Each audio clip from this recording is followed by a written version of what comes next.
Perkara tindak pidana pembunuhan di Maluku Tengah, terdakwa Yardin Syolimbona alias Yardin mulai menjalani sidang perdana agenda pembacaan dakwaan. Agenda dakwaan itu dibacakan Jaksa Penuntut Umum, JPU, Kejaksaan Negeri, Kejari, Ambon, Benfried Christian Max Rifuh dalam sidang yang dipimpin Hakim Ketua Wilson Shriver, didampingi Hakim Ismail Wael dan Hakim Ulfareri sebagai hakim anggota di Pengadilan Negeri Ambon, Kamis, 7 Agustus 2025.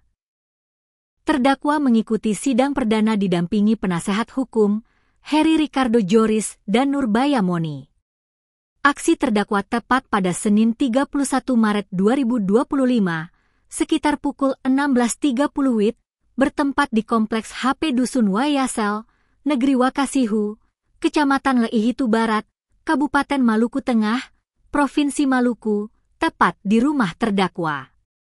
Dalam pembacaan dakwaan, JPU jelaskan bahwa perbuatan terdakwa telah dengan sengaja dan rencana terlebih dahulu merampas nyawa orang lain yaitu korban Larais Rumbia yang dilakukan dengan cara sebagai berikut.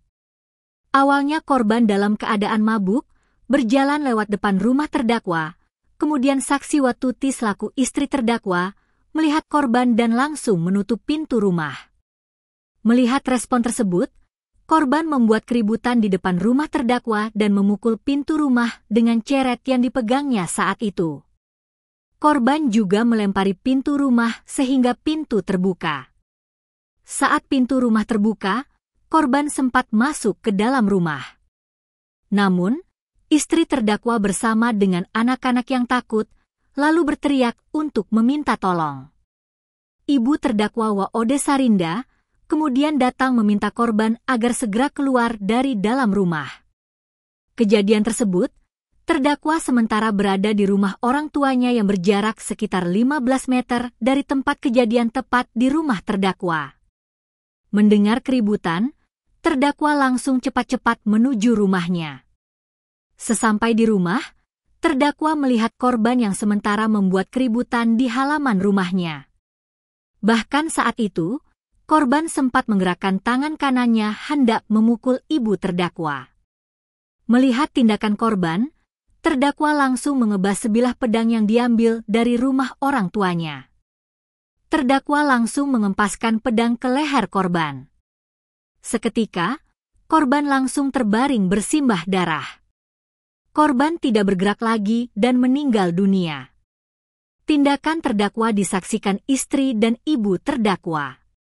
Atas perbuatan tersebut, terdakwa disangkakan dalam dakwaan ke-1, pasal primer yakni pasal 340 KUH pidana dan subsidiar pasal 338 KUH pidana.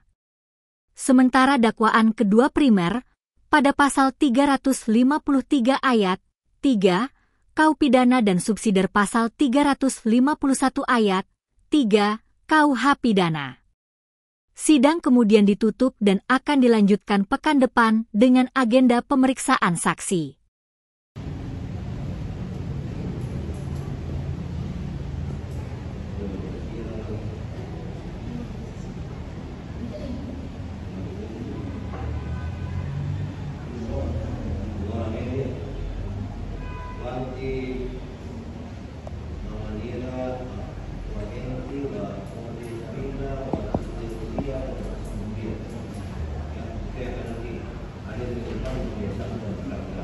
Download Tribun X sekarang, menghadirkan lokal menjadi Indonesia.